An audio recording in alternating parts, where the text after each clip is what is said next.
explosion a été entendue. Il semblerait que ce soit un problème au niveau du réacteur.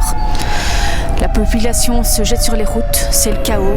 Les autorités essaient de distribuer les dernières pastilles d'iode.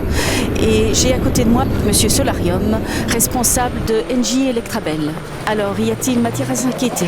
Alors, je vais juste rebondir sur cette première question. Donc, vous avez parlé d'explosion. Alors, attention, parce que tout de suite, ça fait penser à Fukushima, Nagasaki, des trucs comme ça. Et bon, on peut pas les concurrencer. Notre centrale est beaucoup plus petite, donc il n'y a pas matière à s'inquiéter. Pensez-vous qu'il y aura assez de pastilles d'iode? Alors, on avait prévu un stock dans un rayon de 2 km à la ronde. Bon, on s'aperçoit que, vu les petites fuites qu'on a, on aurait dû prévoir un peu plus. Mais on va feinter, ne vous inquiétez pas, on va feinter. Y a-t-il des radiations? Alors, près des micro-ondes, oui, il y a toujours des radiations. Donc, s'il y a des précautions à prendre pour la population... je cherche son Kevin. Ah bah, si c'est son Kevin, il sait pas nager. Hein. Il est... Les mesures de précaution pour la population. Alors, brûlez tous vos pneus autour de chez vous, voilà, pour éviter que le nuage ne passe pas au-dessus de chez vous. Deuxième conseil que je peux donner, vous retirez toutes les piles dans vos ustensiles, vous les plantez dans le jardin. Allez-y, c'est du tout nucléaire. Je veux dire, pour lutter contre le nucléaire, il faut du nucléaire. Vous voyez, c'est comme une équipe de foot. Et en matière d'alimentation? Bouffez de la salade. Parce que le nucléaire, du latin nucléum, veut dire élément biologique.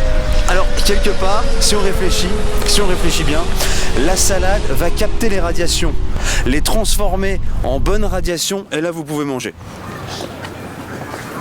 Oh putain! Non, c'est des canards, ça va, vous entendez? Et que se passe-t-il si on ne respecte pas les consignes de sécurité? Alors, c'est là où les experts sont pas tous d'accord. On a des cas de... certains ont dit qu'ils étaient morts. Mais bon, des morts, vous allez me dire, il y en a partout dans le monde et on peut mourir n'importe comment. C'est quoi la centrale, hein? C'est quoi? À la base, c'est juste une cocotte minute. Voilà, sauf qu'il n'y a pas le petit bouchon qui fait... Voilà, et maman, pas. Ah oui, elle pète comme ça, hein. Et hop, tout le monde irradié. Quels sont les conseils à donner à la population? Non, paniquez, allez-y, jetez-vous à l'eau, jetez-vous par les fenêtres. Bon, ceux qui habitent au 3 ou 4e étage, peut-être paniquer en descendant les escaliers. Mais pour ceux du premier étage, n'hésitez pas à paniquer et à sauter du premier étage. Hein. Et un dernier conseil pour la population? Je dirais boire beaucoup de bière pour prendre ça positivement. Prenez l'iode si vous voulez, maintenant ça sert strictement à rien. Le mieux serait de partir en Bretagne si vous voulez l'iode. D'ailleurs, attendez juste.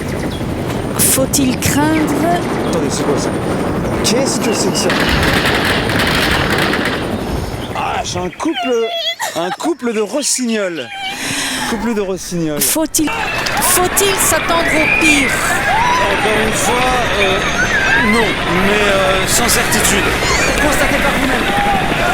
C'est la fin.